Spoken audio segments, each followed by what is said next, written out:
Sup nerds, I'm Aaron. Today we're going back, way back to the dawn of mankind.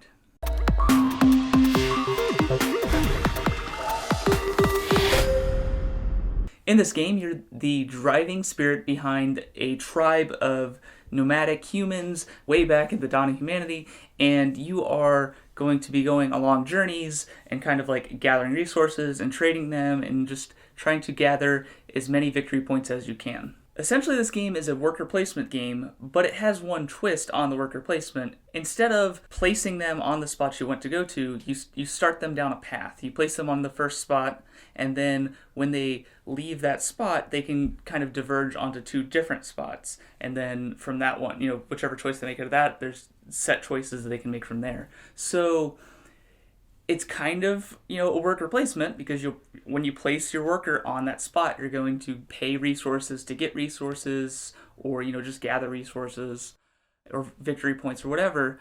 But you can't just pick any spot you want. You kind of have to work your way towards it. And some of them, like the very bottom one in the last row here, you can only get if you stay on the bottom the entire time. If you go on the bottom but then start diverging up, then that's it.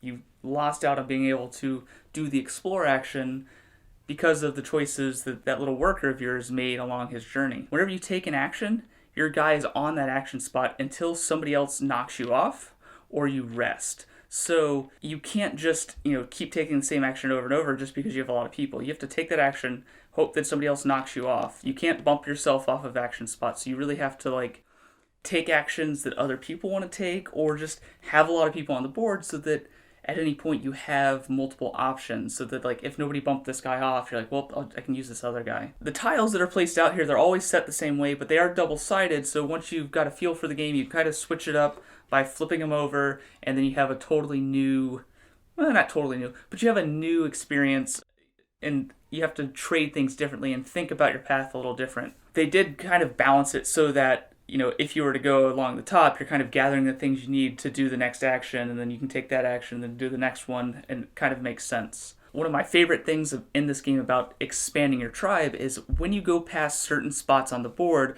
there's a little newborn baby symbol, and when you cross by that spot, you get a new worker. So you'll take him from your reserve and place him on the edge of the board. He is now ready to go. He's a newborn though, so he can only take really basic actions. So the first row are really basic, and they get a little more powerful. And the very last row, that's your elders, and they're going to be taking the actions that get you the most victory points, usually ending in their demise, or they're going to die.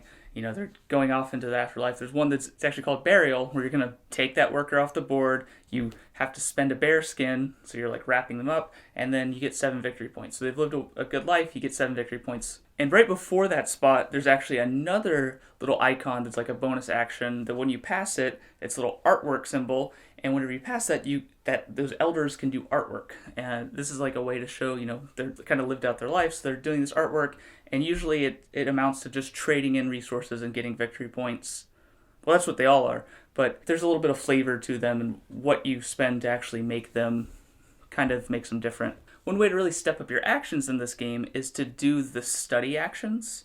Whenever you study, you can get one of these progress cards that you will put onto your player board, and they kind of increase the effectiveness of your actions. Whenever you do a tool action, you'll gain extra arrowheads so that you can hunt more and stuff. Whenever you do gather action, you get +2 apples. If you have the dog, whenever you go hunting, you get +2 fish. There's also ones that increase the amount of victory points you get. Storytelling will increase the amount of victory points that each one of your progress cards are worth, and the amount of victory points that your people are worth if they're still on the board at the end of the game. I really enjoyed this game.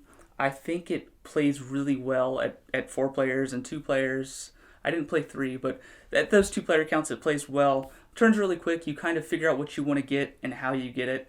You will, if you want to, you can get a lot of workers on the board. You can have all 8 of your workers out there and really have interesting choices to make. One thing that I think is kind of lacking, but it makes sense from a balancing standpoint, is I wish that these tiles could be mixed up more and really change up the variety. I mean, it is nice that they did include at least double-sided. The fact that they're not printed on the board, there could be extra tiles that come out in the future. They have their designated spots they fit, and that's just so that there's not one spot that becomes super overpowered or doesn't really work. There's some things that make sense Dancing happens right after you have a newborn. You're getting victory points based on the amount of people you have, so it's nice that you gain a worker right before you gain those victory points. If you like worker placements and you're looking for a short, quick, easy to access, small box worker placement game, like, I highly recommend this game. It's really fun. There's a lot of interesting choices.